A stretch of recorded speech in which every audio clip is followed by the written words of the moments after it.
दोस्तों नमस्कार। दोस्तों मैं KGH से रमेश गोदारा। हम आपको अलग अलग विधानसभाओं से अलग अलग बातचीत करवाते रहते हैं और आज हम पहुँचे हैं रतिया विधानसभा में। और रतिया विधानसभा में हमारे साथ एक सोशल वेलफेयर में लगातार समाज के लिए काम कर रहे हैं तेजपाल सिंह हमारे साथ हैं, उनसे बात करेंगे। तेजपाल सिंह नमस्कार। नमस्कार जी, मैं तेजपाल सिंह। सबसे पहले मैं आपके चैनल का बहुत बहुत धन्यवाद करता हूं कि आपने मुझे टाइम दिया। तेजपाल सिंह जी, आप एक बात बताओ, आप सुनने में आया भाई आप सोशल वेलफेयर में लगातार जुड़े हुए हैं और लगातार आज समाज में काम कर रहे हैं, जैसे बच्चों के किताबों का, उनकी ड्रेस का, और मान लो मेडिकल साइड में जैसे भी कहीं भी दवाइयों की ज़रूरत हो और हो, तो पूरा ये मैनेजमेंट आप कैसे कर लेते हैं? You are totally right. You are saying I am working in the like social engineering. मैंने सबसे पहले जी के मनोहर मेमोरियल सोसाइटी रजिस्टर करवाई, उसका मैं फाउंडर और प्रेसिडेंट हूँ। जो सोसाइटी है इसका नाम जो मैंने मेरी माता जी के नाम पर रखा हुआ है, जो इसका जो फुल नेम है गुरनाम कौर है। और उसी को ये एक श्रद्धांजलि है, उन्हीं को ये एक बहुत अच्छी सुंदर भेंट है। इस सोसाइटी के माध्यम से हमने सिर्फ इंडिया में ही सिर्फ रतिया में ही नहीं बल्कि लाइक फतेहाबाद इंडिया और इवन हमने जो फॉरेन में भी इसके बहुत से कैंप लगाए हैं। हम बात करते हैं लाइक जो कोविड के दौरान हमने बहुत से एरियो में कैंप लगाए। और इसके बावजूद हमने जो बच्चे जो लड़कियां जैसे कि जो सिडनी में भी गई थी, जिनको कोई अकोमोडेशन की लाइक प्रॉब्लम थी या जॉब की, तो उसको भी हमने हैंडल एक बहुत ही अच्छे ढंग से किया। क्योंकि इस सोसाइटी की जो बहुत सी विंग बनी हुई हैं, तो उसके माध्यम से हमने जो सेवा है जो उसको हमने बढ़ चढ़ कर के बहुत से एरियो में किया। इसके साथ साथ जो हमने एजुकेशन को बढ़ावा देने के लिए बहुत से स्कूलों में डिक्शनरी डिस्ट्रीब्यूशन कैंप भी लगाए। और जो आज जो की जो ये रतिया के लोग हैं, ये जो हमारा डिक्शनरी डिस्ट्रीब्यूशन जो हमने कैंप लगाया, ये जगह जगह इसकी चर्चा है। और जहाँ पर भी मैं जाता हूँ बच्चे ये पूछते हैं, जी आपने जो एजुकेशन को बढ़ावा देने के लिए जो आप वर्क कर रहे हो, ये बहुत ही सराहनीय है। तेजपाल और सिंह जी एक बात बताओ आप, हाँ जी, आपके ये मन में कैसे आया? काफ़ी लोग तो कराते हैं, कोई सालासर की यात्रा कराते हैं, कोई तीर्थ यात्रा करवा रहे हैं, कोई कंबल बाँट रहे हैं, कोई कुछ कर रहे हैं, और आप बच्चों के पढ़ाई पे ध्यान दे रहे हैं। आपके मन में ऐसा कैसे आया? क्योंकि जो एजुकेशन है, एजुकेशन जैसे कहा भी गया है, एजुकेशन वो शेरनी का दूध है जो जितना ही पीता है वो उतना ही दहाड़ता है। अंबेडकर जी के द्वारा कही गई ये पंक्तियाँ हैं। और मैंने ये भी देखा है मैं बहुत सी क्योंकि जो एजुकेशन है, एजुकेशन जैसे कहा भी गया है, एजुकेशन वो शेरनी का दूध है जो जितना ही पीता है वो उतना ही दहाड़ता है। अंबेडकर जी के द्वारा कही गई ये पंक्तियाँ हैं। और मैंने ये भी देखा है मैं बहुत सी कंट्रियों में मैंने विज़िट की। और मुझे जो एजुकेशन के इम्पोर्टेंस का पता है और मैं इसको अच्छी तरह समझता हूँ। अगर एजुकेशन हमारे पास है तो हम अपनी जो कंट्री है हमारी, हम उसको वर्ल्ड लेवल पर ले जा सकते हैं।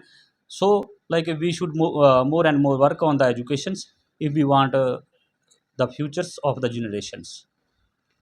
तेजपाल जी, आप अभी सुनने में आया रतिया विधानसभा में आप इसके साथ-साथ अभी विधानसभा चुनाव जैसे-जैसे नज़दीक आ रहे हैं, आप चुनाव की तैयारी कर रहे हैं। इसके बारे में आप क्या कहना जी, चाहेंगे? जैसे-जैसे ही नहीं, क्योंकि मैंने जब भी जैसे जो सेवा की है या जो सोसाइटी चलाई, हमने मेरे जो मकसद रहा।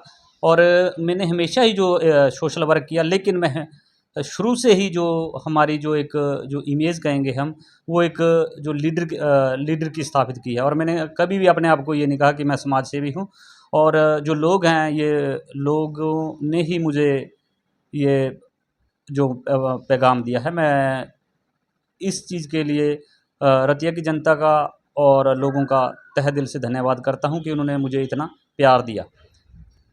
तेजपाल जी, रतिया की वोटर अगर आपको सपोर्ट देते हैं और वहाँ से विधायक चुनकर विधानसभा में भेज देते हैं, तो आपका क्या एजेंडा रहेगा विकास का? ये फर्स्टली मैं आपको ये बताना चाहता हूँ कि जो रतिया के लोग हैं, जो रतिया के आसपास के, जो रतिया की कॉन्स्टिट्यूंसी के लोग हैं, उनकी ये मांग है, वो ये कह रहे हैं कि तेजपाल जी, आप रतिया जो कॉन्स्टिट्यूंसी आप उससे इलेक्शन लड़ो।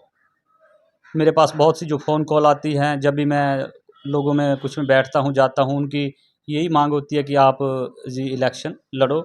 तो इसके लिए भी मैं पूरी जो रतिया की जनता है, जो रतिया के लोग हैं, उनको मैं बधाई देता हूँ कि उन्होंने मुझे इस लायक समझा। तो जैसा कि जो आपका सेकंड क्वेश्चन है, आपने कहा कि अगर मुझे ये मौका मिलता है तो जो मेरी जो फर्स्ट प्रायोरिटी क्या रहेगी? जो मेरी फर्स्ट प्रायोरिटी ये रहेगी कि मैं ज़्यादा से ज़्यादा जो मैं मेडिकल पर, हेल्थ पर वर्क करूँगा, क्योंकि अगर हमारा हेल्थ अच्छा है और तभी हम आगे बढ़ सकते हैं। इसके साथ-साथ मैं जो समय की माँग होगी उसके अकॉर्डिंग ही मैं उसी इश्यू को प्रायोरिटी पर पहले करूँगा जो समय की माँग है। औ हाँ, हाँ जी, मैं और भी ये भी कहना चाहता हूँ कि जैसे एजुकेशन भी बहुत ज़रूरी है और एम्प्लॉयमेंट आज के जो नौजवान हैं वो विदाउट रोज़गार के घूम रहे हैं। इसलिए मैं चाहूँगा कि जो कोई बड़ी से बड़ी इंडस्ट्री या कोई ऐसी पॉलिसी पर काम किया जाए जिससे जो हमारे अधिक से अधिक युवाओं को काम मिल सके। और इसके साथ-साथ जैसा कि अब जो हमारा हॉट इश्यू है वो है नशा। I will work on the drug system also, we will control. Tejpal Singh ji, आप रतिया विधानसभा के सभी वोटरों से क्या अपील करोगे?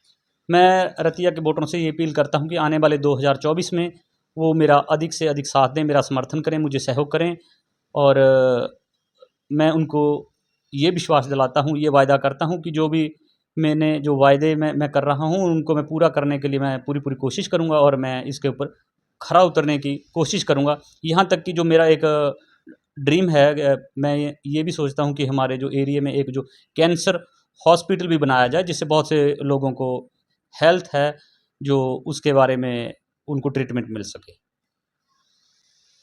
दोस्तों, अभी हमारे साथ थे तेजपाल सिंह जी, रतिया विधानसभा से चुनाव की भी तैयारी कर रहे हैं और जो ये बच्चों की पढ़ाई के लिए, स्वास्थ्य पे और भी सोशल के जो काम कर रहे हैं और ये रतिया भी नहीं, पूरे भारत ही नहीं, विदेश में भी ये कह रहे हैं, कई कैंप इन्होंने लगाए हैं। आप इनकी बात से कितने सहमत हैं? कमेंट करें, वीडियो को लाइक